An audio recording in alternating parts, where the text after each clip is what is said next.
కొద్ది నిమిషాలు పరిశుద్ధ గ్రంథాన్ని చూద్దాము. పరిశుద్ధ గ్రంథాన్ని చూద్దాము. ఆది కాండము 45వ అధ్యాయము. ఆది కాండము 45వ అధ్యాయము 1-2 వచనాలు చదువుదాం.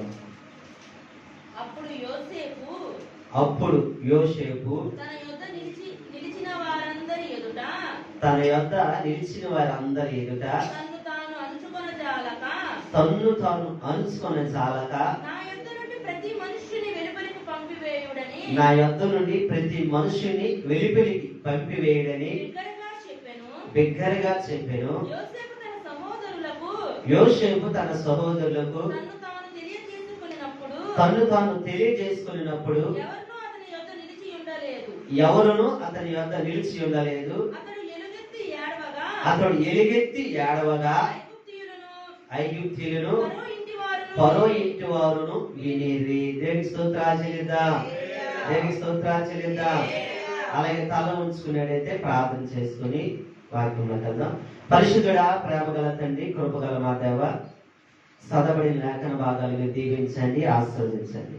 నీ ఆత్మ చేతను నింపండి, నీ ఆత్మ చేతను నింపండి. నాలో మీరునండి అయ్యా. నా నోటికి బోలగా ఉండి నాయన వచ్చిన ప్రియబిడ్డలందరితో మీరు మాట్లాడి, యాత్రలో వింటున్న వారితో మాట్లాడి, లైవ్ లో చూస్తున్న వారితో కూడా మీరే మాట్లాడి, మీ ఘనమైన శ్రేష్టమైన జీవగల నామానికి ఘనత, మహిమ, ప్రభావములు పొందుకోమని యేసుక్రీస్తు పరిశుద్ధ నామాన అడిగి వేడుకొచ్చున్నాము తండ్రి. ఆమేన్. హల్లెలూయా, హల్లెలూయా. చదవబడి లేఖన భాగాలు మనం గమనించినట్లయితే పిల్లరా, ఇక్కడ యోసేపు గురించి రాయబడింది. అప్పుడు యోసేపు తన యొద్ద నిలిచిన వారందరినంట తను తాను అణుచుకొని చాలక నా యొద్ద నుండి ప్రతి మనిషిని వెలుపలికి పంపివేయని చెప్పి బిగ్గరగా చెప్పాడంట. అంతేకాదు కానీ ఎలుగెత్తి ఏడడం వల్ల ఫరో ఇంటి వారికి కూడా వినబడిందంట. దేనికి స్తోత్రాలు చెల్లిద్దాం, దేనికి స్తోత్రాలు చెల్లిద్దాం. అలాగే వాక్యంలోకి వెళ్ళి ఇంకొక మాట, ఇందాకెందుకు వారికి భోజనం పెట్టడం కోసము, లేని వారికి మనం బయటికి వెళ్ళి భోజనం పెట్టడం కోసం చెప్పానంటే, ఇక్కడ మిమ్మల్ని మేమే భోజనం చేసుకుని మిమ్మల్ని పెట్టలేదు అంటారేమని చెప్పి చెప్పాను. ఎందుకంటే ఇక్కడ వంటలు చేస్తున్నారు, మమ్మల్ని పిల్లలేని సేవకులు వాళ్ళు తినేస్తున్నారని అనుకుంటారు. మాకు కాదు, అది బయట వ్యక్తులకు మాత్రమే. దేవునికి స్తోత్రాలు చెల్లిద్దాం. హల్లెలూయా, హల్లెలూయా. అందుకని పిల్లలు మీకు ఇంకోసారి తెలియపరచడం జరిగింది. అయితే పిల్లలు ఇక్కడ చూస్తున్నట్టయితే యోసేపు గురించి క్లుప్తంగా ఇక్కడ రాయబడింది. యోసేపు అంట ఏం చెప్తున్నాడు? ఎలుగెత్తి ఏడ్చాడు, తన తాను అణుచుకోలేక అక్కడ ఉన్న వారందరినంట బయటికి పంపివేయమన్నాడు. అయితే యోసేపు యొక్క జీవితాన్ని మనం చూస్తున్నట్లయితే యోసేపు ఐగుప్తు దేశంలో నివాసం చేస్తున్నాడు. ఐగుప్తు దేశానికి రాజు, చక్రవర్తి, ప్రధానమంత్రిగా ఉన్నట్టు ఎవరంటే ఫరో ఉన్నాడు. అయితే పిల్లరా, ఆ ఫరో తర్వాత యోసేపు రాజు తర్వాత రాజుగాను, ప్రధానమంత్రి తర్వాత ప్రధానమంత్రి గాను, చక్రవర్తి తర్వాత చక్రవర్తి గాను ఈయన ఉన్నాడు. దేనికి స్తోత్రాలు చెల్లిద్దాం. అయితే ప్రియులారా, మనము ఈ లోక సంబంధంగా భౌతిక పరంగా మనం చూస్తే ఈ యొక్క యోసేపు జీవితాన్ని మన జీవితాలు కూడా చాలా సార్లు ఖాళీ చేసుకున్నట్టు చూస్తే చాలా మంది మాట్లాడుతూ ఉంటారు కదా. ఒక కుటుంబంలో ఒక వ్యక్తి చాలా బాగా పైకి వస్తాడంటే ఆ వ్యక్తి గురించి మనం మాట్లాడుతుంటాం, బయట వారు కూడా చాలా మాట్లాడుతూ ఉంటారు. ఏమనంటే, ఆ కుమారుడు బాగా కష్టపడ్డాడండి, ఎంతో శ్రమ అనుభవించాడు కాబట్టి ఈ రోజు ఉన్నతమైన శిఖరాల్లో ఉన్నాడని చెప్పి అంటాం. ఇంకొంతమంది ఏమంటారంటే, ఇంకొంతమందిని కూడా బాగా ఆశ్రయించబడి దీవించబడి అంటే వారు ఎన్నో శ్రమలు పడ్డారండి, వారి కష్టము ఎంత అంత కాదండి, వారి త్యాగం ఎంత అంత కాదు, ఈ రోజు వారిని దేవుడు దీవించాడని చెప్పి కూడా మాట్లాడుతూ ఉంటాం. అయితే ప్రియులారా, లోక సంబంధంగా మనం చూస్తూ ఉంటాం, ప్రతి వ్యక్తి వెనకాతల ఒక జయం వెనకాతల ఒక అపజయం ఉంటుంది, ఒక శ్రమ ఉంటుంది, ఒక కష్టమో ఉంటది. అయితే ఇక్కడ యోసేపును మనం చూస్తున్నట్టయితే ప్రియులారా, యోసేపు ఫరో దేశానికి ఎలాగున్నాడండి, రాజు తర్వాత అంటే ప్రియులారా, ఒక రాజు తర్వాత అంటే మన ముఖ్యమంత్రి తర్వాత ఉప ముఖ్యమంత్రి లాగా, ప్రధానమంత్రి తర్వాత ఉప ప్రధానమంత్రి లాగా, అలాగా ఎలాగున్నాడంటే పిల్లలు ఆ దేశం అంతటి కూడా ఎలాగున్నాడంటే యోసేపు దాంతో రాజుకి ఎవరు లేరు, అలా ఉన్నాడు. దేనికి స్తోత్రాలు చెల్లిద్దాం. మరి ఆ స్థితిలోకి వెళ్ళడానికి, అక్కడ మరి అక్కడ మనం చూస్తే ప్రియులారా యోసేపు కూడా ఏ విధంగా ఆ స్థితిలో నిలబడడానికి శ్రమ పడ్డాడా, కష్టపడ్డాడా, వేదన చెందాడంటే మనం చూస్తున్నట్టయితే ప్రియులారా యోసేపు అనేక శ్రమలు పడినట్టుకి, కష్టం పడినప్పటికీ, కష్టం అంటే కష్టం కాదు, శ్రమ అంటే శ్రమ కాదు కానీ ప్రియులారా తన అన్నలు తోసివేశారు, పడవేశారు. అయితే తన పని చేసిన చోటల్లా శ్రద్ధగా పనిచేసేవాడు, పరిపూర్ణంగా పనిచేసేవాడు, వినయముగా పనిచేసేవాడు, భయభక్తులతో ఎక్కడ చేసినా పనిచేసేవాడు. అలా శ్రద్ధగాను భయభక్తులుగా వినయంగా పనిచేసిన చోటల్లా తనకి ఏమి ఎదురైందంటే పిల్లరా చేయని అనుభవాలు, చెయ్యిన తప్పుని చేసినట్టుగాను, అవమానాలు, నిందలు, అతను ఏం చేసినట్టు ఇంకా కొంగ తీసినట్టుగా, ఇంకా చెరసాలలో పడేటట్టు కూడా చేశాడు. అయినప్పటికీ కూడా పిల్లలు చెరసాలోకి వెళ్ళినప్పటికీ కూడా ఏం చేసేవాడు, అక్కడ కూడా శ్రద్ధగా పనిచేసేవాడు, అక్కడ కూడా పరిపూర్ణంగా పనిచేసేవాడు, అక్కడ కూడా కృంగిపోలేదు. అక్కడ కూడా అయ్యే శ్రమ కదా, నేను ఎంత కష్టపడినప్పటికీ నా మీద నిందలు వస్తూ ఉన్నాయి, నా మీద అవమానాలు పడుతూ ఉన్నాయి, నా పైన లేనిపోయిన అభండాలు వేస్తున్నారు, నన్ను దోసుగా వీళ్ళందరూ కూడా చిత్రీకరిస్తున్నారని చెప్పి తన ప్రాణాన్ని గాని, తన శరీరాన్ని గాని తను కించపరచుకోకుండా, తన ప్రాణాన్ని తీసుకోకుండా తను ఏం చేస్తున్నాడు పిల్లరా, ఎక్కడ పడేసినప్పటికీ, అవమానం వచ్చినప్పటికీ, నిందలు వచ్చినప్పటికీ, ఎక్కడున్నప్పటికీ వాటన్నిటినీ దేవుడి పైన భారం వేసి ఎలా చేస్తున్నాడంటే పిల్లరా భక్తి శ్రద్ధలతో తన పనిని తను చేసుకుంటున్నాడు. దేవునికి స్తోత్రాలు లేదా. హల్లెలూయా. ఇప్పుడు భక్తి శ్రద్ధలతో పని చేయడమే కాదు ప్రియులారా, తన దేవుడి దగ్గర కూడా ఎలాగుందంటే భయాన్ని విడిచిపెట్టలేదు, భక్తిని విడిచిపెట్టలేదు.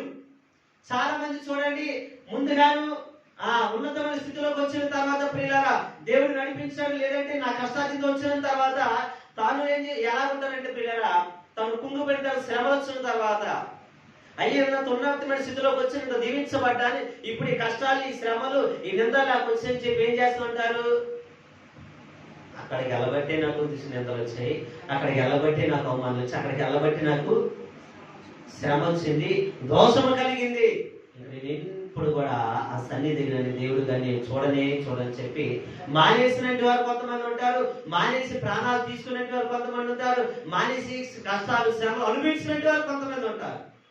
కానీ యోసేపు మాత్రం ప్రియులారా ఎక్కడ దేవుడు నిందించినట్టుగా లేదు, ఎక్కడ ఆ యొక్క నిందించినట్టు వారు నిందించినట్టు కూడా లేదు, అవమానించినట్టు వ్యక్తులు అవమానించినట్టుగా లేదు, ఎక్కడ కూడా ప్రియులారా దోషగా నిర్దోషగా అతను ఇచ్చినప్పుడు అయ్యా నేను నిర్దోషని అనుకున్నట్టుగా లేదు ప్రియులారా. కానీ ఎక్కడికి వెళ్ళినప్పుడుగా ఇదిగో నేను ఏ దోషం వచ్చానని చెప్పి దేవుడి దగ్గర మాత్రమే చెప్పుకుంటూ ఎక్కడ పడేసినప్పుడే అక్కడ తన పనిని పరిశుద్ధులుగా, పరిపూర్ణంగా, భక్తి శ్రద్ధలుగా, వినయముగా చేసుకుంటున్నాడు. దేవునికి స్తోత్రాలు లేదా. హల్లెలూయా. హల్లెలూయా. అలా చేసుకుంటున్నాడు కాబట్టి ప్రియులారా యోసేపు ఐగుప్తు దేశానికి రాజు కింద, అంటే ఒక రాజులాగా ఉన్నాడు. దేవునికి స్తోత్రాలు లేదా. హల్లెలూయా. ఆ కాలం నుండి ఈ కాలం వరకు ఐగుప్తు దేశానికి చాలా మంది ఎందుకు వెళ్తున్నారండి, బానిసలుగా పనులు చేసుకోవడానికి వెళ్తున్నారు, వ్యాపారం చేసుకోవడానికి, ఉద్యోగం చేసుకుంటే వెళ్తా ఉన్నారు. కానీ ప్రియులారా వారు ఎవరు కూడా యోసేపు లాగా ప్రధానమంత్రి కింద ప్రధానమంత్రి అవ్వాలా, రాజు తర్వాత రాజు అవ్వలేదు, చక్రవర్తి తర్వాత చక్రవర్తి అవ్వలేదు. వాళ్ళు ఎలా ఉన్నారంటే ఏ పనులోకి వెళ్తున్నా ఆ పనిలో ఉన్నారు, ఏ పని చేస్తున్నా ఆ పనిలో ఉన్నారు. కానీ వారు ఏ రోజు కూడా ఆ బానిస బ్రతుకు నుంచి బయటికి రాలేదు ప్రియులారా. కానీ యోసేపు ఎలాగొచ్చాడండి, యోసేపు రావటానికి కారణం ఏంటి, యోసేపు కూడా ఎలా వెళ్ళాడు, అక్కడికి అమ్మి వేయబడ్డాడు, వారి కింద దాసుడుగా వెళ్ళాడు. మరి దాసుడు ఎలాగ ప్రియులారంటే అక్కడ ఉన్న చట్టాల ప్రకారంగా చూస్తున్నట్టయితే దాసుడుగానే ఉండాలి. ఎంతకాలం పని చేస్తే పని చేయాలి, పని చేయకపోతే ఇంకోటి ఏంటంటే గత్యంతరం లేదు, మరణమే. విడుదల అంటే స్వతంత్రం లేదు. కానీ స్వతంత్రం లేనప్పటికీ పిల్లల తాను నమ్ముకున్న దైవము తాను విడిచిపెట్టలేదు, తాను నమ్ముకున్న భక్తిని తాను విడిచిపెట్టలేదు, తాను నమ్ముకున్న యథార్థం తాను విడిచిపెట్టలేదు. అయ్యో నేను నమ్ముకున్నాను కదా, సత్యం యథార్థంగా ఉన్నాను కదా, నా మీద ఎందుకు అవమానాలు, ఎందుకు నాకు ఇంత దోష శిక్ష అని చెప్పి ఏ రోజు బాధపడకంట తన పనిని తాను చేసుకుంటూ శ్రద్ధగా ముందుకెళ్ళిపోతుంటే పిల్లారా తన శ్రద్ధను చూసిన దేవుడు, తన భక్తిని చూసిన దేవుడు పిల్లారా తనతో ఒక మాట మాట్లాడుతూ ఉంటాడు. చూద్దాం ప్రియులరా, 42 అధ్యాయము ఆది కాండము 39 అధ్యాయము 21 వచనం.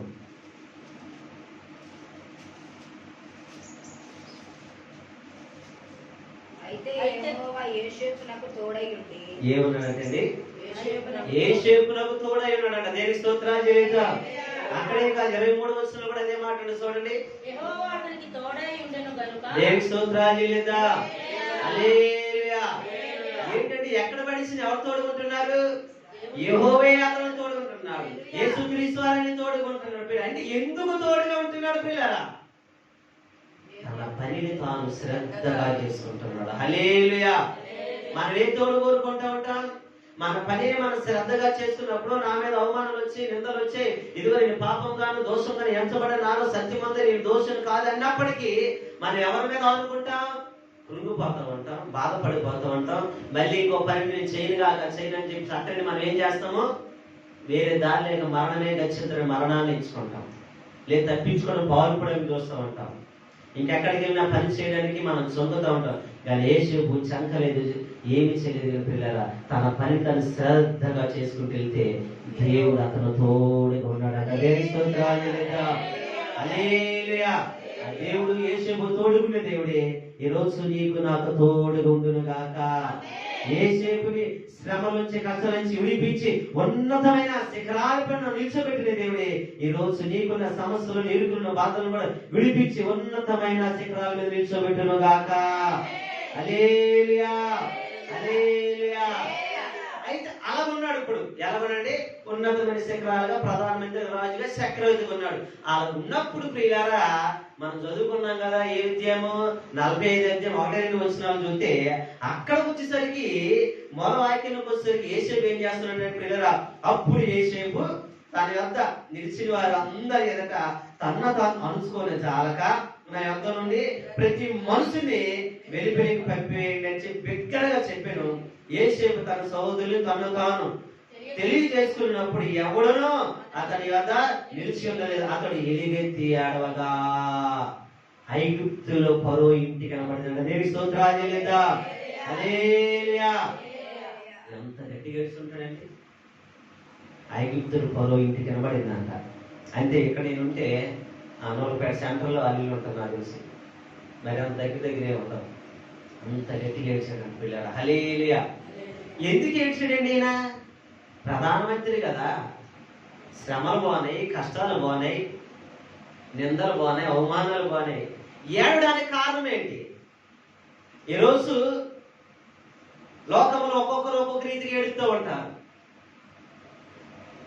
ఒక్కొక్కరు ధనం ఉన్నంతసేపు ధనం లేదని ఒక ఏడు పెడతారు, ధనం ఉన్నంతసేపు ఒక ఏడు పెడతారు, లేదా ఇంకొకరు కొన్ని ఏడు పెడుతూ ఉంటారు.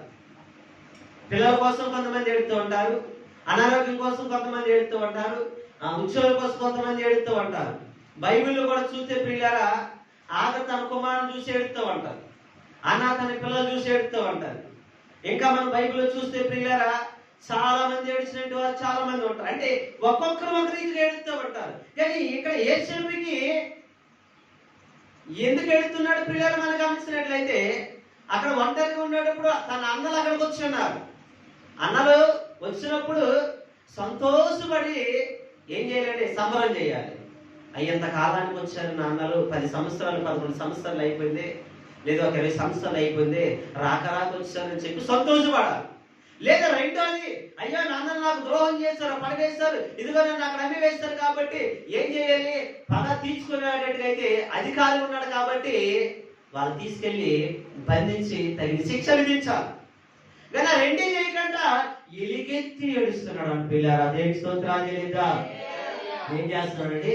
ఎలుగెత్తి ఏడుస్తున్నాడు. ఎందుకయ్యా ఎలుగెత్తి ఆడటం అని గమనిస్తే పిల్లారా, అక్కడ యేసేపులు చూస్తున్నా వారి అన్నలు చూస్తున్నప్పటికీ వారి అన్నలు అంట పిల్లారా, ఒకప్పుడు వారి అన్నలు ఎందుకు చూస్తున్నాడంటే, ఒకప్పుడు వారి అన్నలుతో పాటు తను కూడా జీవిస్తున్న జీవితం ఎలా ఉందంటే పిల్లారా, వారు వారి మామ అయిన ఎవరు మామ అండి?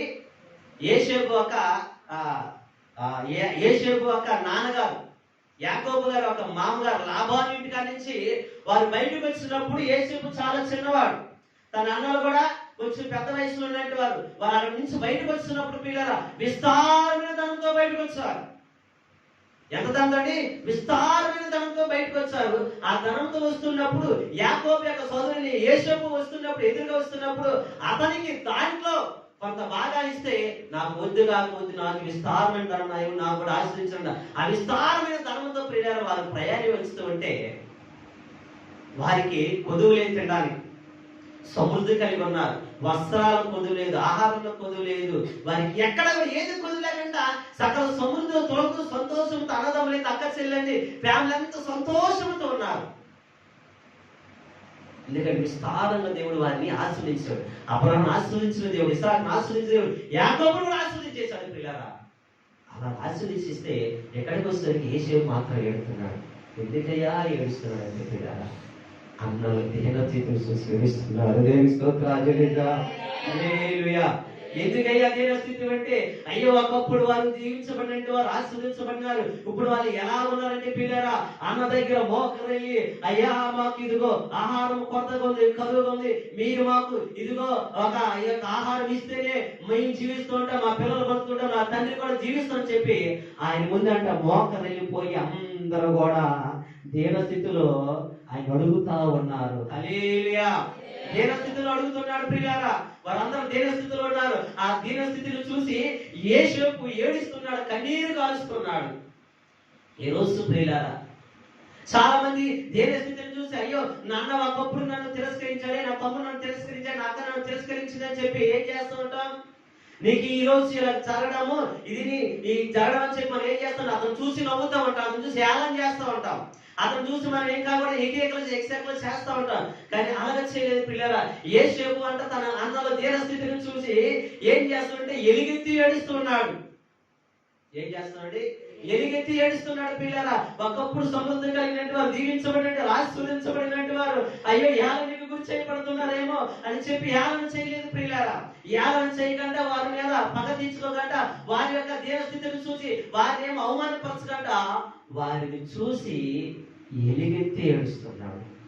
ఈ రోజు నా సహోదరుడు, నా సహోదరి, మీరు ఎలా ఉన్నారో ఒకసారి జ్ఞాపకం చేసుకో. నీ కుటుంబంలో అక్క చెల్లెలు అవ్వచ్చు, నీ అన్నదమ్ములు అవ్వచ్చు, నీ బంధువులు అవ్వచ్చు, నీ రక్త సంబంధులు అవ్వచ్చు. వారి దీనస్థితిని చూసి ఒకవేళ నువ్వేమో ఏలనగా మాట్లాడుతున్నావేమో, వారి దీనస్థితిని చూసి నువ్వేమో వారిని ఎక్కిరిస్తున్నావేమో, వారి దీనస్థితిని చూసి ఏమో ఒకవేళ నువ్వు నవ్వుతున్నావేమో ఒకసారి జ్ఞాపకం చేసుకో. ఒకప్పుడు అయ్యో నన్ను చేయి సాచినప్పుడు ఒకవేళ నా మీద పగ తీసుకున్నాను, పడివేశారు, నన్ను ఇదిగో తొక్కి వేశారు, ఈ రోజు ఇదే గతి వారికి పట్టిందని చెప్పి నువ్వు ఏలనగా ఒకవేళ ఉన్నావేమో. అలాగుంటే జీవితాలు సరి చేసుకోవాలి మనం. ఒకవేళ మనం తెలిసినట్టు వారు ఎవరు దీనస్థితులు ఉన్నా వారిని చూసి మనం ఎక్కిరింతలుగా నవ్వకూడదు పిల్లరా. లేఖనం తెలిసినట్టు వారు మనము దేవుడిని వెంబడిస్తున్నట్టు వారు మనం ఏం చేయాలంటే నీ చేతనైతే సహాయం చేసే వ్యక్తిగా ఉండాలి. హల్లెలూయా. ఎందుకంటే పిల్లలు ఒకప్పుడు యోసేపును వాళ్ళు ఏం చేస్తారు తెలుసా? ఆ గుంటలో పడివేశారు, ఆమె వేశారు. ఇదిగో వాళ్ళ హృదయాలలో యోసేపు జీవము ఉన్నాడని కూడా లేడు. వాళ్ళ హృదయాలలో బ్రతుకున్నాడని ఆలోచన కూడా లేదు.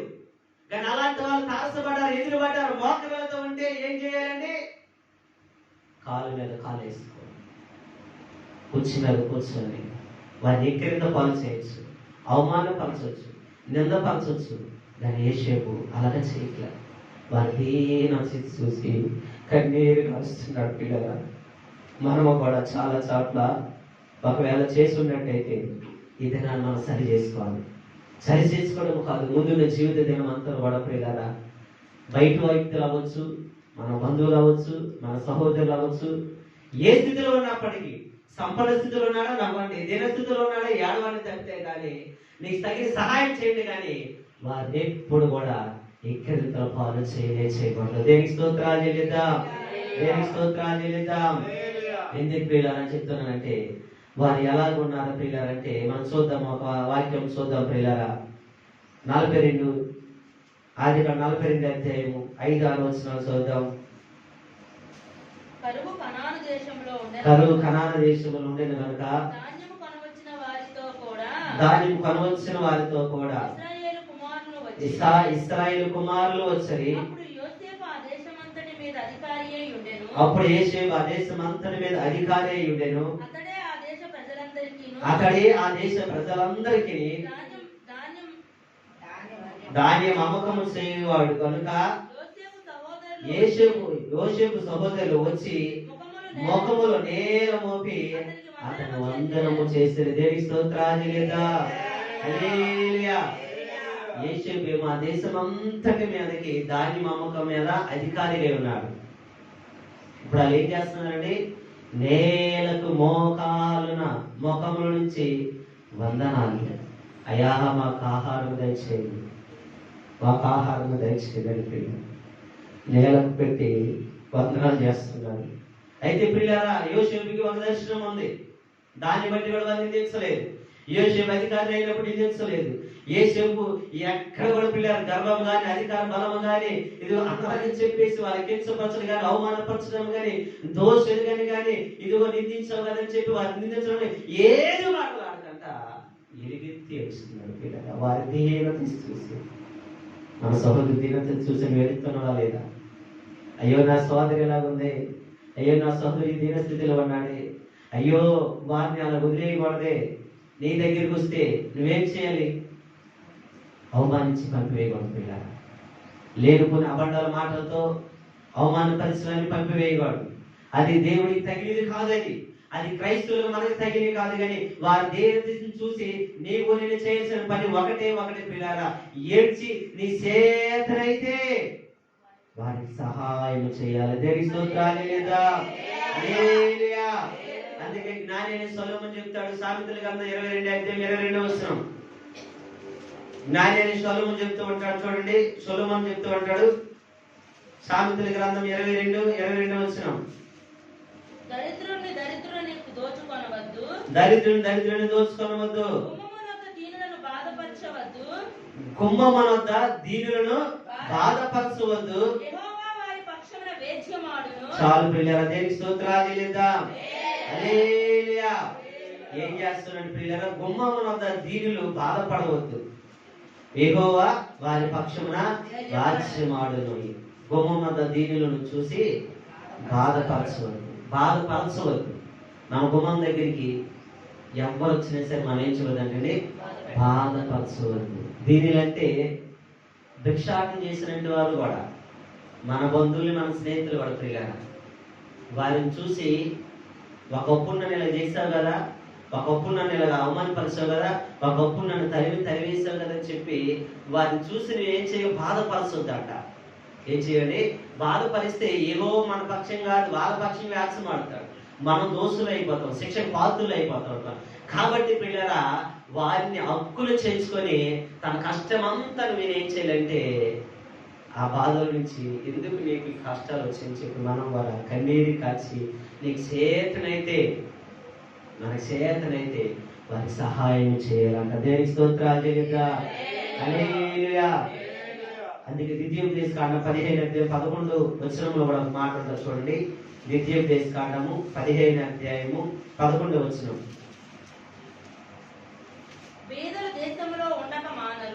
బేదలు దేశంలో ఉండక మానరు, అందుచేత నేను నీ దేశంలో ఉన్న నీ సహోదరులకు దీనులకును బేదలకును అవశ్యకముగా నీ చెయ్యి చాపవలనని దేవునికి స్తోత్రాలు లేదా. హల్లెలూయా. అవశ్యముగా అంటే వెంటనే నీ సహోదరులు ఏం చేయాలండి? వెంటనే చెయ్యి చాపాలి. చాపుతున్నప్పుడు పిల్లరా, నీ గురించి ఆ బాధ కష్టం మరిచిపోయి అయ్యో ఒకప్పుడు నేను చేశానని చెప్పి నీ గురించి నీ దగ్గర వాళ్ళు ఒప్పుకుంటారు. ఏం చేస్తారండి? నీ దగ్గరికి వచ్చి వాళ్ళు ఒప్పుకుంటారు. అమ్మ, ఒకప్పుడు నేను ఇదిగా అవమానపరిచాను, ఒకప్పుడు నిందల పాలు చేశాను, ఒకప్పుడు నేను తోడలాడాను, దయచేసి నన్ను క్షమించని చెప్పి నువ్వేం చేస్తాడు? వాళ్ళు నీ దగ్గర ఒప్పుకుంటారు. దేనికి స్తోత్రాలు లేదా. హల్లెలూయా.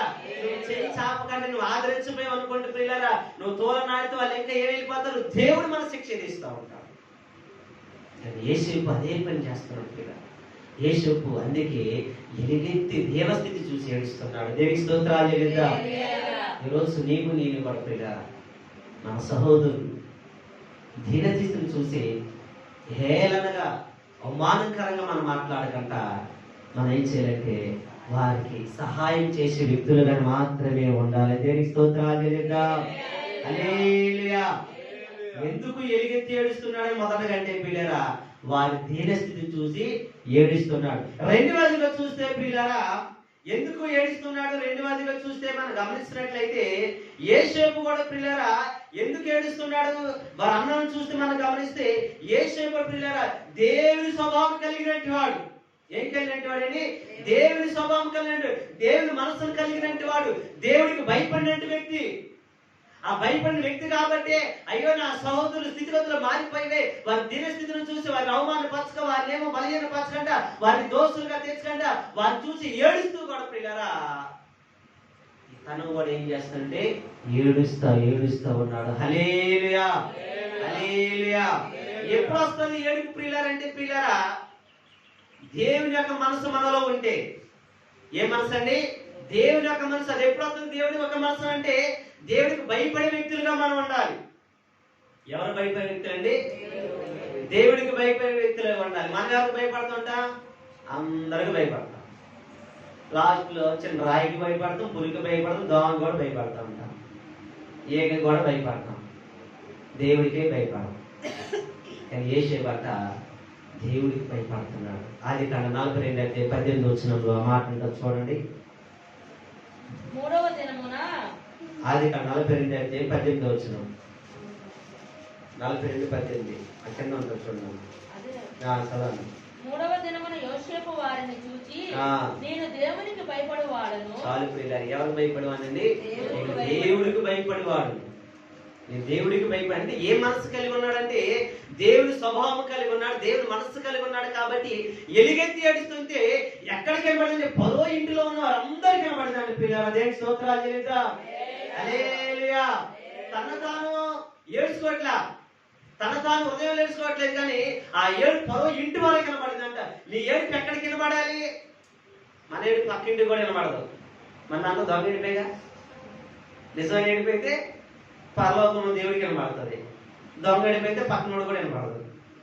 అవునంటారు కాదంటారండి? అది ఎలా వస్తుంది? ఎలా వస్తుందండి?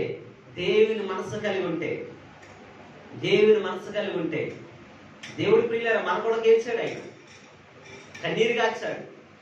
లోకాసువార్త 19:41. లోకాసువార్త 19:41.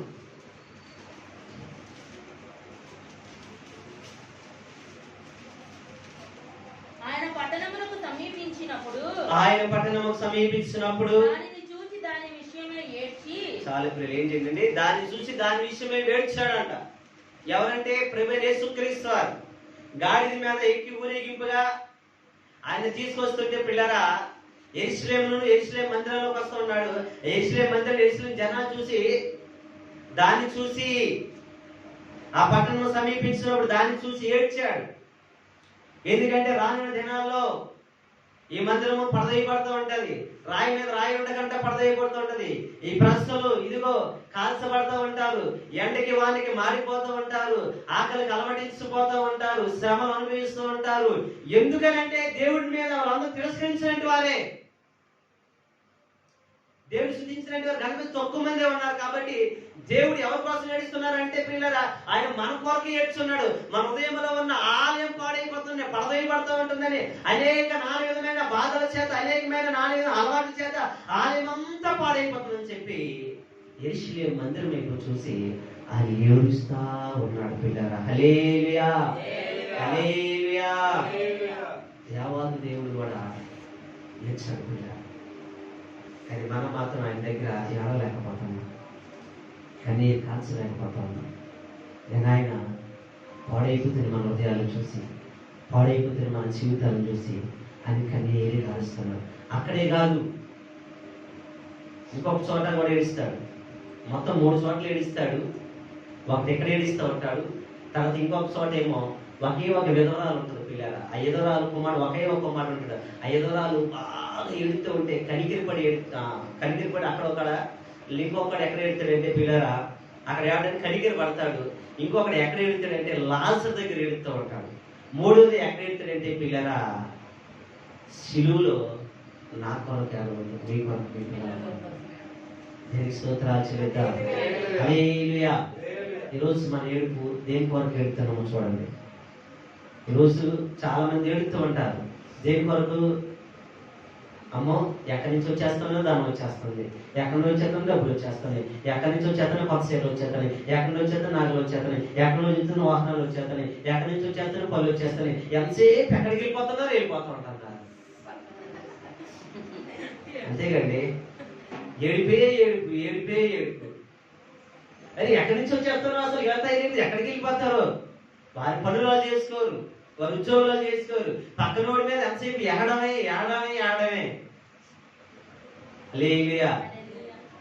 ప్రియులారా, మనం అలా ఆడుతాం. యేసేపు వల్లే మనం ఆడవాలి. యేసేపు ఎందుకు ఏడుతున్నాడు? మొదటగా తన తన్నదమ్ములు ప్రియులారా దీనత చూసి ఏడుస్తున్నాడు. రెండవది ఎందుకంటే దేవుడు మనసు కలిగినట్టు వాడు. దేవుడు ఏడుస్తున్నాడు. పిల్లలు నశించిపోతే మనం చూసే ఆయన కూడా ఎందుకు ఏడుస్తున్నాడంటే ఇంకా వారి హృదయాలు మారలేదు, ఇంకా వారి హృదయాలు అలాగే ఉన్నాయి. అయ్యో ఇంకా ఆయన గుర్తుపట్టలేదు, వాళ్ళు గుర్తుపట్టలేకపోయారే. అయ్యో ఇంతకాలము కూడా వారి యొక్క కుమారుడు వాళ్ళు అక్కడ తగ్గిపోయినప్పటికీ అయ్యో ఐగుప్తు దేశానికి వచ్చాడు, ఐగుప్తులు అమ్మేశారు కదా, ఇది ఇక్కడ తన కుమారుడు తన యొక్క తమ్ముడు ఉన్నాడేమో చెప్పి వెతకడం కూడా లేదే, ఒక ప్రకటన కూడా ఇక్కడ ఎక్కడా చేయలేదే, అయ్యో రాజు కంప్లైంట్ కూడా ఇవ్వలేదని చెప్పి దేవుడు మనసు కలిగి తాను ఏడుస్తూ ఏడుస్తూ ఉన్నాడు. పిల్లరా హల్లెలూయా. ఆహారం వచ్చాడు కానీ కళ్ళ ముందే ఉన్నాడు కానీ పోల్చుకోలేకపోయారు, మాటను గుర్తు పెట్టలేకపోయారు, లేదా రాజు కంప్లైంట్ ఇవ్వలేకపోయారు. అయ్యా బానిసగా ఇది ఇక్కడ మేము అమ్మేసమే, ఈ పరు దేశస్తులకు మీ వర్తకులకు అమ్మేసమే, మా తమ్ముడు ఇక్కడ ఉన్నాడని చెప్పేసి ఎక్కడ ఆలా కూడా తీయలేకపోయారు.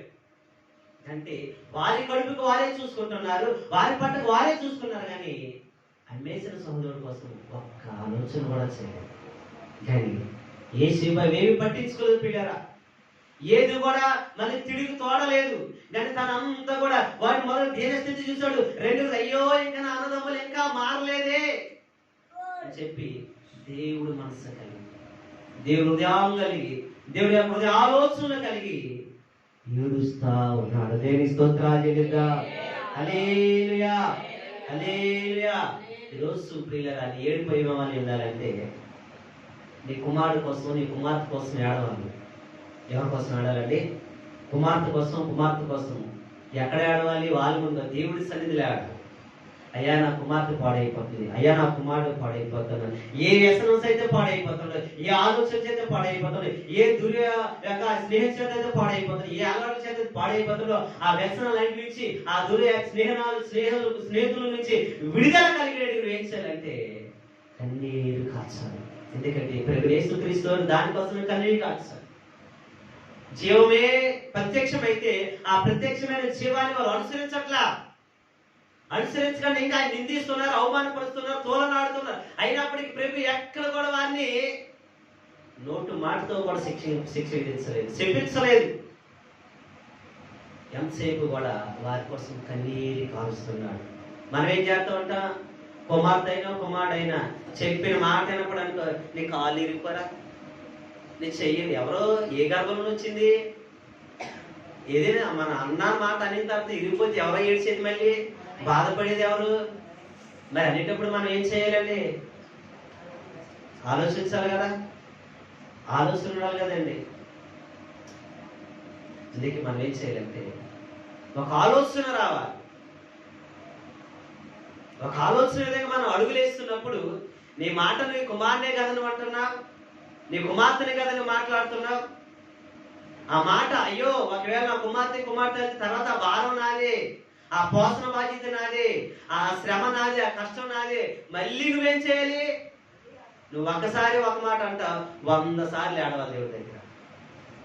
కానీ ఆ మాట అనకంటే నువ్వు దేవుడి దగ్గర మొరపెట్టుకొని, దేవుడి దగ్గర లేదు కుమారుని పట్టుకొని, ఆయన ఇది మీకు తగదు, నా కుమారుడు నా కుమార్తె మీకు తగదు, మీ జీవితానికి మంచిది కాదు, నువ్వు కన్నీరు కాస్తే నీ కన్నీరు చూసైనా వారి హృదయాలు మారుతాయి, వారి బ్రతుకులు మార్చుకుంటూ ఉంటారు. హల్లెలూయా. కానీ అందుకే ప్రియులారా యేసేపు ఎక్కడ ఎడుతున్నాడు? ఎక్కడ దూర దేశంలో ఆడట్లేదు, లేదా అందరి మధ్య లేకలేదు, వాళ్ళందరిని ఉన్నాడు బయటికి పంపించి అన్నలు ఎదుటినే ఎడుతున్నాడు. ఎక్కడ ఎడుతున్నాడు? అన్నలు మాత్రమే ఉన్నారు అక్కడ. అవునంటారు కదండి. చదవండి ఇంకోసారి 45 ఒకటి. అప్పుడు యోసేపు అప్పుడు యోసేపు తన యొద్ద నిలిచిన వారందరి ఎదుట తన ఎదురు నిలిచిన వారందరి ఎదుట తన్ను తాను అణుచుకొని చాలగా నా యొద్ద నుండి ప్రతి మనుషుని వెలుపలికి పంపివేయుడని నా యొద్ద ప్రతి మనిషిని వెలుపలికి పంపేయండి, బయటికి పంపించండి బిగ్గరగా చెప్పాను. యోసేపు తన సహోదరులకు తన్ను తాను తెలియచేసుకొనినప్పుడు చూడండి, తన్ను తాను ఎందుకు ఇప్పుడు ఎక్కడ ఉన్నారండి? సహోదరులు మాత్రమే ఉన్నారు పిల్లారా.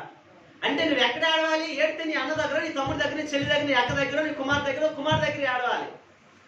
ఎక్కడ చేస్తా ఉంటే ఎక్కడికో వెళ్ళి ఏడితే వారికి ఎలా తెలుస్తుంది అంటారా? తెలీదు. వారు మారు కూడా. అయ్యో మీ అమ్మ ఏడుతుంటే మా అమ్మ సంగతి నాకు తెలిసిలారు అంట. అదే నువ్వు కుమారుడు పట్టుకొని కుమార్ దగ్గర కానీ, కుమార్తె దగ్గర కానీ నువ్వు ఏడిస్తే నీ ఏడుపు, నీ బాధ చూస్తావు. అమ్మో నా తల్లి ఎంత బాధపడుతుందా, నా తండ్రి ఎంత బాధపడుతున్నాడు, నేను మారాలని చెప్పి ఆయన తను మార్చుకుంటూ వస్తాడు. హల్లెలూయా. ఇప్పుడు వారు బ్రతుకులు చూసాడు, ఇంకా మారలేదు, అదే స్థితిలో ఉన్నారు కాబట్టి వాళ్ళు ఏం చేస్తున్నాడు? పిల్లల బయట అందరిని పంపిస్తాడు, బయట వారిని. అక్కడ మాత్రం తను ఏడుస్తుంటే పక్కన పరో కనబడింది. దేవునికి స్తోత్రాలు. ఏడుపు ఎక్కడ కనబడాలంటే వారి స్నేహితులు ఎక్కడ ఉంటే అక్కడ కనబడాలి. లేదు నువ్వు పాడు చేస్తావు, నీ కుటుంబాన్ని పాడు చేస్తావు, అక్కడ కనబడాలి. ఎందుకు కనబడాలంటే పిల్లల అయ్యో నీ తల్లి ఎంత ఏడుస్తుందరా, నీ కొరకు ఇంత బాధపడుతుందరా, మాతో రావద్దురా, నీ తల్లితో ఉందని చెప్పి వారు కూడా నిన్ను అనిపించాలి. హల్లెలూయా, హల్లెలూయా. వారు కూడా ధృవీకరించినట్టుగా నీ తల్లిని గురించి, నీ తండ్రి గురించి వారు ఒక ఉన్నతమైనగా చెప్పాలి. మనం ఎక్కడే కాదు పిల్లలు ఏడ్చేది, వారి ముందు నీ ఏడుపు కూడా ఏడిస్తే దేవుడు గొప్ప కార్యం చేస్తూ ఉంటాడు. దేవుని స్తోత్రాలు చెల్లిద్దాం. అందుకు ప్రేమ యేసుక్రీస్తు ఎక్కడ ఏడుతున్నారు? మోహన్లు కూర్చొని ఏడుతున్నాడు. ఎక్కడైనా ఊరేగింపులు ఏడుతున్నాడు ఆయన. ఎక్కడ ఏడుతున్నాడండి? గాడిద మీద వెళ్తూ ఉంటే అందరూ ఊరేగింపు జనాలు అందరూ వస్తుంటే ఆ మధ్యలో ఏడుస్తూ ఉన్నాడు. అంటే అందరూ చూస్తూ ఉన్నారు. అందరూ చూస్తారు, ఎందుకంటే ప్రజలందరూ ఆయన పిల్లలే. ఇప్పుడు 6 మందిలో ఏడుతున్నాడు. ఒకరిద్దరు మధ్యలో ఏడవట్లేదు ఆయన. లేదా ఆలయం ఉన్నప్పుడు ఒకరు ఏడట్లేదు, తల్లిదండ్రుల దగ్గర ఏడవట్లేదు. ఎందుకంటే భూమి మీద సమస్త మానవాళ్ళు ఆయన పిల్లలే కాబట్టి ఇప్పుడు సమూహంగా వెళ్తుంటే అందుకు 6 మధ్యలోనే ఏడుస్తున్నాడు. పిల్లల దేవునికి స్తోత్రాలు చెల్లిద్దాం. పిల్లలు మారాలి, మన కుటుంబంలో మారాలి, అన్నదమ్ములు మారాలి, అక్క చెల్లెలు మారాలంటే ఒకటే పరిష్కారం. దీన్ని బట్టి తెలుసుకోవాల్సింది ఏంటంటే అన్నయ్య దగ్గర నీకు తనకి మాట్లాడితే అన్నయ్యని పట్టుకొని ఏడవాలి, అక్కతో చెల్లితో మాట్లాడకపోతే అక్కనో చెల్లిని పట్టుకొని ఏడవాలి, లేదు కుమారుడు కుమార్తె మారపోతే వాళ్ళ పట్టుకుని గట్టిగా ఏడవాలి. అప్పుడే వారి హృదయాలు కదిలించబడతా ఉంటాయి. దేవుని స్తోత్రాలు చెల్లిద్దాం. హల్లెలూయా, హల్లెలూయా. అలా గెలిచినటువంటి ఎవరై ఉంటారంటే పిల్లరా, దేవుడికి భయపడిన వ్యక్తులు, దేవుని మనసు కలిగినట్టు వారు. హల్లెలూయా, హల్లెలూయా. యేసు దేవుడికి భయపడుతున్నాడు, దేవుని మనసు కలిగినట్టు గుణం ఉంది దాంట్లో కూడా. దేవుని స్తోత్రాలు చెల్లిద్దాం. అలాంటి గుణం కూడా మనకు కూడా దేవుడు కలగ చేయను గాక. దేవుని స్తోత్రాలు చెల్లిద్దాం. మొదటగా ఎందుకు ఏడ్చాడంటే పిల్లల వాడు దేన స్థితిని చూసి ఏడ్చాడు. రెండవది ఎందుకు ఏడ్చాడంటే దేవుడు మనసు కలిగి భయపడినాడు కాబట్టి ఏడుస్తున్నాడు. మూడవదిగా చూస్తే పిల్లరా ఎందుకు ఏడుస్తున్నాడు అంటే ఆదికాండము 45వ అధ్యాయము చూస్తే తన తాను 1వ వచనం చదువుదాం. అప్పుడు యోసేపు తన యొద్ద నిలిచిన వారందరి ఎదుట తన్ను తాను అణుచుకొన జాలక నా యొద్ద నుండి ప్రతి మనుష్యుని వెలుపలికి ఇక్కడ అంటే తన్ను తాను అణుచుకోని చాలక ఏం చేస్తానండి? అణుచుకోలేకపోతున్నాడు. సహోదరులు మధ్యలో అణుచుకోలేకపోతున్నాడు. అంటే ఎప్పుడు అణుచుకోలేము చెప్పాలండి? ఎప్పుడు అణుచుకోలేము? 2 సార్లు అణుచుకోలేము. ప్రేమగా ఉన్నప్పుడు ఒకటి అణుచుకోలేము, కోపం ఉన్నప్పుడు అణుచుకోలేము. కోపం ఉన్నప్పుడు ఏమవుతాయి? బండబూతులు వస్తాయి. ప్రేమగా ఉన్నప్పుడు ఏమవుతాయి? పశ్చాత్తాపం కలుగుతుంది. ప్రేమగా ఉన్నప్పుడు శత్రువు మీద పశ్చాత్తాపం కలుగుతుంది. పశ్చాత్తాపం కలిగి ఏడ్చేస్తూ ఉంటాం, కన్నీళ్ళు దారాలే కాల్చేస్తూ ఉంటాం, వెక్కి ఏడ్చేస్తాం, రోదన చేస్తాం. మామూలు ఏడం ప్రేమగా ఉన్నప్పుడు అయ్యో నీకు ఎందుకు ఈ కష్టం, ఎందుకు నీకు శ్రమ, అయ్యో నా కుమార్తె నా కుమార్తె లేదా నా అక్క నా చెల్లి ఎందుకు మీకు ఇన్ని శ్రమలు అని చెప్పి వెక్కి ప్రత్యేకపడి ఏడుతూ ఉంటాం. ఆ ఏడిపే ఇక్కడ తను అణుచుకోజాలక వెక్కి ఏడుస్తున్నాడు పిల్ల. అరుచుకోలేకపోయి గట్టిగా బిక్కరగా ఒక్కసారిగా వచ్చాడంటే పశ్చాత్తాపం కలిగి ఉన్నాడు పిల్లరా. తన అన్నల మీద నిందించినప్పటికీ, అన్నలు అమివేసినప్పటికీ, అన్నలు తోలివేసినప్పటికీ, వారి దీనస్థితి చూసి, వారి యొక్క మానవుని స్థితి చూసి తానే పశ్చాత్తాపడుతున్నాడు. అయ్యో నా అన్నల స్థితి ఏమైపోయింది, అయ్యో నా కుటుంబం స్థితి ఏమైపోయింది, నా తండ్రి ఏమైపోయింది, నా తల్లి ఏమైపోయింది, అయ్యో నా రక్త సంబంధాలు ఏమైపోయింది చెప్పి తను పశ్చాత్తాపడుతూ ఏడుస్తూ రోధిస్తూ ఉన్నాడు పిల్లరా. ఈ రోజు మన జీవితాలు ఎలా ఉన్నాయి? మన సహోదరులు, మన కుటుంబ వ్యక్తులను చూస్తే ఈ రోజు పశ్చాత్తాపడుతున్నావా లేదా? ఈ రోజు పశ్చాత్తాపడకుండా కోపంతో, పౌరుషంతో, రౌద్రంగా ఉన్నావేమో. ఈ రోజు ప్రియులారా, కావాల్సింది ప్రేమ, పశ్చాత్తాపం కావాలి. యేసేపు లాంటి పశ్చాత్తాపం కావాలి. యేసేపు ఎలుగెత్తి ఏడని కారణమేంటంటే తాను పశ్చాత్తాపించుకోవట్లేదు ప్రియులారా. పశ్చాత్తాపడుతున్నాడు, అరుచుకోలేకపోతున్నాడు. అయ్యో నా తల్లులు, అయ్యో నా అన్నలు, అయ్యో నా తండ్రి, ఈ స్థితి ఏంటి? ఈ స్థితి ఎందుకు ఇలా కలిగింది? ఎందుకు ఈ దురస్థితి అని చెప్పి తను తాను పశ్చాత్తాపడుతున్నాడు. హల్లెలూయా. ప్రియులారా, మనం ఎప్పుడైతే పశ్చాత్తాపడతా ఉంటామో అప్పుడు వారు ఏం చేస్తారు తెలుసా? వారు కూడా పశ్చాత్తాపడతా ఉంటారు. వారు కూడా కలవరాలు చెందుతూ ఉంటారు. వారు కూడా తన యొక్క జీవితాల్లో చేసిన తప్పుకి, అపరాధమునికి తల దించుకొని అయ్యో మనకి ఎందుకు ఈ శిక్ష, అయ్యో మన ఎందుకు ఈ బాధలు అని చెప్పి వారు కూడా మాట్లాడుకుంటూ ఉంటారు. హల్లెలూయా. చూద్దాం వాళ్ళు కూడా ఏం చేస్తూ ఉంటున్నారు. 42:21-22 వచనాలు. 42:21-22 వచనాలు. అప్పుడు వారు నిశ్చయముగా మన సహోదరుని ఎడల మనము చేసిన అపరాధములకు శిక్ష పొందుచున్నాము. అతడు మనల్ని బ్రతిమాలుకొనినప్పుడు మనం అతని వేదన చూచి వినకపోతిమి. అందువలన ఈ వేదన మనకు వచ్చినని. చాలు ప్రియులారా, ఏమిటంటే అందువలనే మనకి వేదన వచ్చి ఉన్నది. అంటే మనం అనుకుంటాం ఒక రోజున శిక్ష మనం తృణీకరిస్తున్నాం కదా. ఇప్పుడు వాళ్ళు కూడా ఏమొచ్చిందంట? ఇప్పుడు యేసేపు అన్నలు పశ్చాత్తాపడుతున్నప్పుడు వాళ్ళు ఎక్కడ ఉన్నట్టు శరలోనే ఉన్నారు. అక్కడే పెట్టి పశ్చాత్తాపడుతున్నారు, అక్కడ పెట్టే ఉన్నాడు. తన కళ్ళ ముందునే ఉన్నారు, బంధించారు చుట్టుపక్కల. అలాగే పట్టుకొని మీరు బయటికి వెళ్ళి పని లేదని చెప్పి, అయ్యో మనకెందుకు యాదన ఆ రోజు, అయ్యో మన సహోదరుడు వేదన చెప్తున్నాడు, నాన్నలారా దయచేసి నన్ను క్షమించండి, వదిలేయండి అంటే వదిలిపెట్టకంట ఆ రోజు మనం ఏం చేసాము? విడిచిపెట్టలేదు, గుంటలో పడేసాము, అమ్మివేసాము, కనికరం చూపలేదు. ఇప్పుడు మనకేం జరిగింది? ఇప్పుడు అదే వేదన మనకు చెప్తున్నారు చూడండి సహోదరుడు. అప్పుడు వారు నిశ్చయముగా మన సహోదరుడు మనము చేసిన అపరాధములకు శిక్ష పొందుతున్నాము. ఏం చేస్తున్నాడండి? అపరాధములు శిక్ష పొందుతున్నాము. ఇప్పుడు తలుచుకుంటున్నారు అపరాధం శిక్షే మన కరువు, అపరాధ శక్తే దేని స్థితి, అపరాధం శిక్షే ఇక్కడ మనం బంధింపబడ్డాం. మనం ఏది ఇద్దామో అదే కొయ్యబడతా ఉంటాం, మనం ఏది కోస్తామో అదే విప్పబడతా ఉంటారు. అందుకే ఒక దినాన్న మనము అలాంటి జీవితము, అలాంటి జీవిత లక్షణ గుణాలు మనలో ఉండకంట యేసేపులో ఉండే గుణ లక్షణాలే మనకు కావాలి. వారు ఇంకా చెప్తుంటాడు, రూబేను పెద్దవాడు చెప్తుంటాడు, చదవండి ఇంకాను. మరియు రూబేను ఈ చిన్నవాని ఎడల పాపము చేయకూడని నేను మీతో చెప్పలేదా? అయినను మీరు వినరైతిరి కనుక అదేంటండి రక్తాపరాధము మన మీద మోపబడి ఉన్నదని ఉత్తరం వచ్చింది. దేవుని స్తోత్రాలు చెల్లిద్దాం. దాంట్లో పెద్దవాడైన రూబేను చెప్తున్నా, అయ్యా నేను వద్దన్నాను కదా, అయ్యా ఎందుకు మన సహోదరుడే వద్దు అంటే నా మాట మీరు విన్నారా అని చెప్పి బ్రతిమలాడుతున్నాడు. అక్కడ చెప్తున్నాడు, నా మాట మీరు వినలేదు. ఇప్పుడు అది రక్త అపరాధమే. ఏ అపరాధం అండి? రక్త అపరాధమే. అంటే చంపేస్తే రక్త అపరాధమే కాదు ప్రియులారా, రక్తం కలుగుతే రక్త అపరాధం అనుకుంటాం. అమ్మి వేసినా, తోలనాడినా, దురవాసులాడినా, ఏది చేసినా రక్త అపరాధమే. హల్లెలూయా. ఆ రక్త అపరాధం మన మీద ఉండకూడదు. ఆ రక్త అపరాధ పాపం మన మీద ఉండకూడదు, శిక్ష మన మీద ఉండకూడదు. ఆ దోషం మన మీద ఉండాలంటే మనం ఏం చేయాలి ప్రియులారా? మనము కూడా ఏం చేయాలి? పశ్చాత్తాపడాలి. ఇప్పుడు ఇక్కడ వాళ్ళు కూడా ఏం పశ్చాత్తాపడుతున్నారు ప్రియులారా, ఒకరు పశ్చాత్తాపడుతున్నారు. అయ్యో పాపం చేసాము, ఈ శిక్ష మనకి ఇదిగా ఉంది అని చెప్పి పశ్చాత్తాపడుతున్నారు. అక్కడ ఏ చెప్పేమో తనతో నడుచుకోలేక పశ్చాత్తాపడుతున్నారు. ఇక్కడే మీరు కూడా ఏం చేసి పశ్చాత్తాపడుతున్నారు పిల్లరా. అందుకే నీ సోదరుడు ఎదురైనప్పుడు, నీ సోదరు నీ గుమ్మ దగ్గరికి వచ్చినప్పుడు నువ్వు తోలన ఆడకంట, అవమాన పడక నువ్వేం చేయాలి?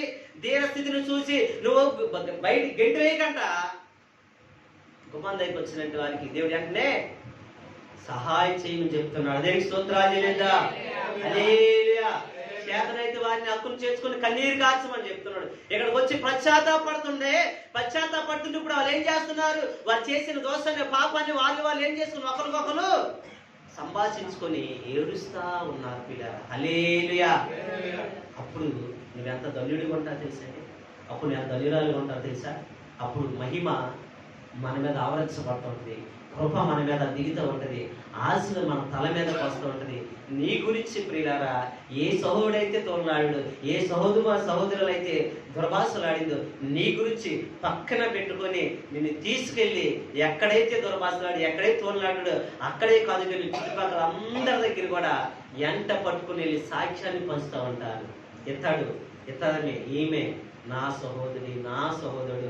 ఒకప్పుడు నేను తోసివేసినప్పటికీ, అవమానపరిచినప్పటికీ, గద్దించినప్పటికీ, అనేక మార్లు నిందించినప్పటికీ నన్ను ఆదుకుంది, నన్ను నిలిచబెట్టింది. ఈ రోజు ఈ స్థితిలో నేను ఉన్నానంటే నా సహోదరి అని చెప్పి నేను అందరాన్ని ఎక్కిస్తూ ఉంటాడు దేవుడు. దేనికి స్తోత్రాలు లేదా? హల్లెలూయా. గుణలక్షణాలు మనలో ఉండాలి ప్రియులారా. దేనికి స్తోత్రాలు లేదా? ఆ గుణలక్షణాలు మనలో ఉంటే మనము కూడా యోసేపు వలె ఆశీర్వదించబడతాం, యోసేపు వలె దీవించబడతాము, ఉన్నత శిఖరాల మీద కూర్చోబడుతుంది. యోసేపు కాదు బంధుశరం లేదు ప్రియులారా, రక్త సంబంధం లేదు. యోసేపు ఎవరి మీద ఆధారపడ్డాడంటే దేవుడి మనసు కలిగి దేవుడికి భయపడుతూ భక్తి శ్రద్ధలతో శ్రద్ధగా తన పని చేసుకెళ్ళిపోతూ ఉన్నాడు. తన పని చేసుకెళ్ళిపోతుంటే ఒక రోజు తీసుకెళ్లి దేవుడు ప్రధానమంత్రిగా చేశాడు. అక్కడికి వచ్చారు పిల్లలు అందరూ. వచ్చినప్పుడు కూడా తోడు నానలేదు, అవమానపరచలేదు, కానీ దేని మనసు కలిగి చూస్తున్నాడు. రెండోది దేని మనసు స్వభావం కలిగి ఉన్నాడు. మూడోది పశ్చాత్తాపం కలిగి ఉన్నాడు. దేనికి స్తోత్రాలు లేదా? అందుకే పిల్లలు మత్తయి సువార్త 27:3 మత్తయి సువార్త 27:3 అప్పుడు ఆయనను అప్పగించిన యోధ ఆయనకు శిక్ష విధింపబడగా చూచి పశ్చాత్తాపడి ఆ 30 వెండి నాణెములు ప్రధాన యాజకుల యొద్దకును పెద్దల యొద్దకును తెచ్చి నేను నిరపరాధ రక్తమును అప్పగించి పాపము చేసిదనని చెప్పాను. చాలు ప్రియులారా, దేవునికి స్తోత్రాలు లేదా? యేసేపు ఏం చేశాడు? యోధ ఏం చేశాడు? అక్కడ యేసుక్రీస్తు వారిని అమ్మేశాడు. ఎవరండి? సాక్షాత్ యేసుక్రీస్తు వారిని అమ్మేశాడు. అమ్మేసిన తర్వాత ఇప్పుడు ఎక్కడికి వచ్చాడు? అదే ప్రధాన దగ్గరికి వచ్చి, అయ్యా నిరాపరాధ రక్తాన్ని నమ్మేశాను, నేను పాపాత్తున్నా, నేను దోస్తను ప్రభు అని చెప్పి ఎన్ని దానిలో అక్కడ పడేశాడు. నేను అపరాధాన్ని, నన్ను నిరాపరాధిని అనాసరంగా మీకు అప్పచెప్పిన తను పశ్చాత్తపడుతూ ఇల్లు ఏం చేశాడు? ఉరివేసుకున్నాడు. కానీ ప్రభు దగ్గర వెంటనే ఒప్పుకుంటే, ప్రభు నిన్ను అప్పగించింది నేనేనయ్యా, దయచేసి నన్ను క్షమించని చెప్పి అక్కడ ఒప్పుకోలేదు. అప్పగించిన తర్వాత, శిక్ష విధించిన తర్వాత, అప్పగించిన తర్వాత, సిలువ కేసిన తర్వాత వచ్చి అతనికి నాకు ఏ సంబంధం లేదు, మీది ధనాన్ని మీరే తీసుకుని అని చెప్తున్నాడు. హల్లెలూయా. అంటే పశ్చాత్తాపడినప్పటికీ కూడా కాలం సమీపించిపోయింది. అంటే యేసుక్రీస్తు సిలువ వేయబడిపోయాడు. కానీ ఎప్పుడు అయ్యా నన్ను దోషం ఉందని ఆయన దగ్గర క్షమాపణ అడగాల్సింది, ఆయన్ని బ్రతిమలాడవలసింది. కానీ సమయం మించిపోయింది. మనం కూడా సమయం మించిపోయింది పశ్చాత్తాపడితే దానికి ప్రయాసం ఏమి ఉండదు, అది వ్యర్థం. అది నీ దగ్గరికి వచ్చినప్పుడు నువ్వేం చేయాలి? క్షమాపణ గుణం కలిగి, పశ్చాత్తాప గుణం కలిగి నువ్వేం చేయాలండి? సహోదరుని అతుక్కోవాలి, ఆదరించాలి, సహాయం చేయాలి. నువ్వు ఆ సమయం మించిపోయిన తర్వాత, నువ్వు త్రోలనాడి పరిచిన తర్వాత, నేను తన శ్రమలు పడి కష్టాలు పడిన తర్వాత, నీ దగ్గరికి వెళ్ళిపోయిన తర్వాత, నానా బాధలు పడిన తర్వాత, అప్పటికెళ్ళి నేను అయ్యా నిరాపరాధి, నేను పాపం చేసిన ఒప్పుకున్న దానికి ప్రాయశ్చిత్తము లేదు. ఏం లేదండి? ప్రాయశ్చిత్తము లేదు ప్రియులారా. ప్రాయశ్చిత్తం కలగాలంటే యేసుడు ఏం చేస్తాడు? అన్నలు ఎదుటే పశ్చాత్తాపడుతున్నాడు. మనం కూడా ఎక్కడ పడాలి? సహోదరులు అయితే పశ్చాత్తాపడాలి. అందుకే ఇంకో మాట చూడండి పిల్లరా, న్యాయాధిపతుల గ్రంథం 21:15. న్యాయాధిపతుల గ్రంథం 21:15.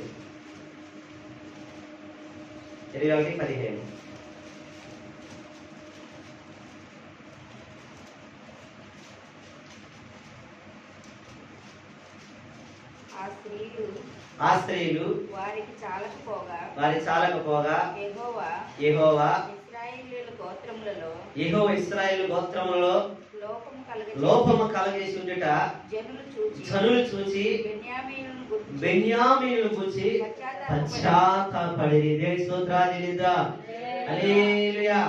చదవబడిన లేఖన భాగం మనం గమనిస్తే పిల్లరా, యెహోవా ఇశ్రాయేలు గోత్రములో లోపము కలగజేసి ఉండును, జనులు చూసి బెన్యామీనును గూర్చి పశ్చాత్తాపడతారు. అంటే ఇశ్రాయేలు ఎన్ని గోత్రాలు అండి?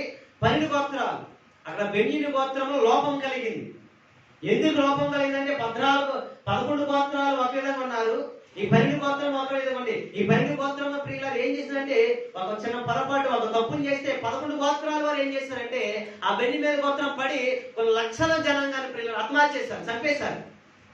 చంపేసరికి ఇప్పుడు ఎవరు లేరంటే కొంతమంది బెన్యామీను పారిపోయారు. ఇప్పుడు పారిపోయిన తర్వాత వారికి వివాహాలు చేయడానికి స్త్రీలు లేరు బెన్యామీను గోత్రాలు. ఇప్పుడు లోపం వచ్చిందని చెప్పి ప్రియులారా మిగతా 11 గోత్రాల సహోదరులు ఏం చేస్తారంటే పశ్చాత్తాపడుతున్నారు. ఏం చేస్తున్నారండి? పశ్చాత్తాపడుతున్నారు, ఏడుస్తూ ఉన్నారు. ఇక్కడ న్యాయాధిపతులు సహోదరులు ఏడుస్తున్నారు. ఎక్కడంటే వారి ముందే ఏడుస్తున్నారు. యేసేపు వారి ముందు ఏడుస్తున్నారు. యేసుక్రీస్తు వారు ప్రజల ముందు ఏడుస్తున్నారు. కానీ యొక్క యోధ మాత్రము ఎక్కడ ఏడుస్తున్నాడు? కాలం సమీపించుకుంది, దానికి పశ్చాత్తాపం కలగలేదు, కానీ మరణం పాలయ్యాడు. మనం ఎక్కడ ఏడిస్తే జీవంలోకి వెళ్తాం, ఎక్కడ ఏడిస్తే మన ప్రతిఫలం పొందుతుంది, ఎక్కడ ఏడిస్తే మనం దీవించబడతాం, ఎక్కడ ఏడిస్తే పశ్చాత్తాపం పొందితే మనం ఎక్కడ మహిమలోకి వెళ్తాం అంటే పిల్లరా సహోదరుడికి మాత్రమే. అక్కడే మనం పశ్చాత్తాపడాలి, అక్కడే మనం ఏడాలి, అక్కడే మనం సహాయం చేయాలి. 3 ఒక సేటనే చేయాలి. దీని మనసును చూసి ఏం చేయాలండి? వారు సహాయం చేయాలి. 2 దేవుని యొక్క మనసు కలిగి ఉండాలి. 3 పశ్చాత్తాపడి ఒకరికొకరు నీకెందుకు స్థితి వచ్చింది అని చెప్పి ఏడుస్తూ సహాయం చేసే వ్యక్తులకు ఉండాలి. దేవునికి స్తోత్రాలు చెల్లిద్దాం. హల్లెలూయా, హల్లెలూయా. అప్పుడే పిల్లల దేవుడు మనకి గొప్ప కార్యాలు జరిగిస్తూ ఉంటాడు. అందుకే ఒక భక్తుడు ఒక పాట పాడుతూ ఉంటాడు. నేను ఏడ్చిన చోటనే పాడడం ఎవరు ఉంటే పాట ఒక పాట ఇంకొక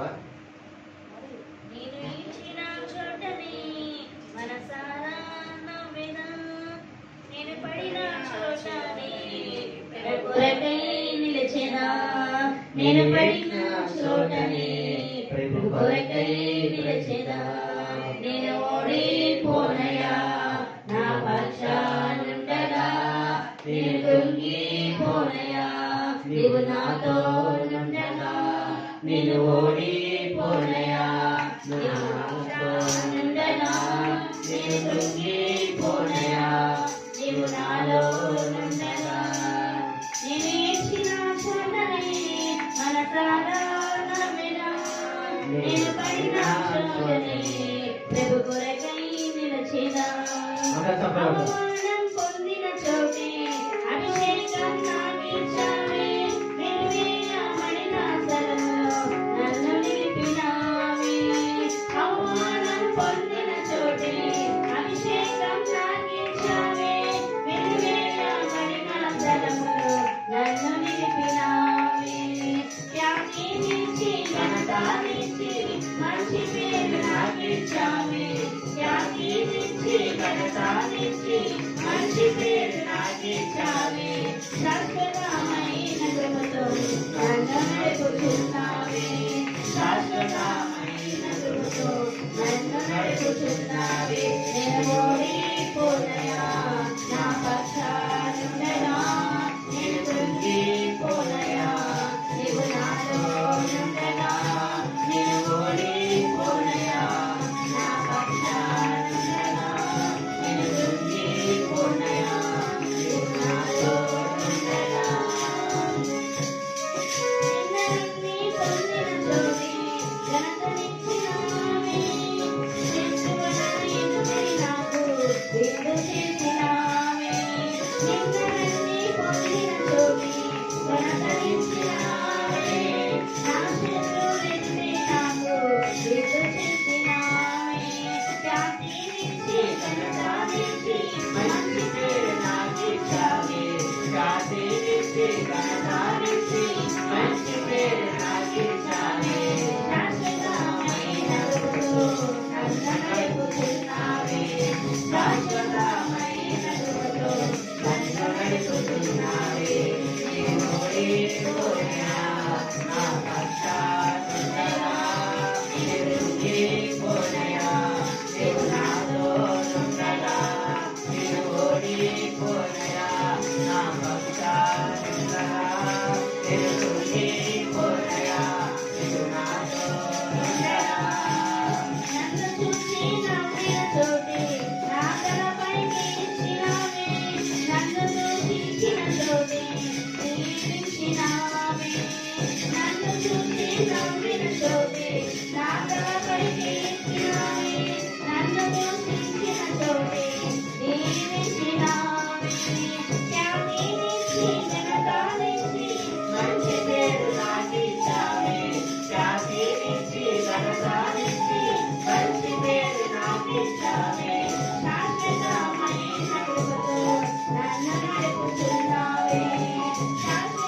యేసు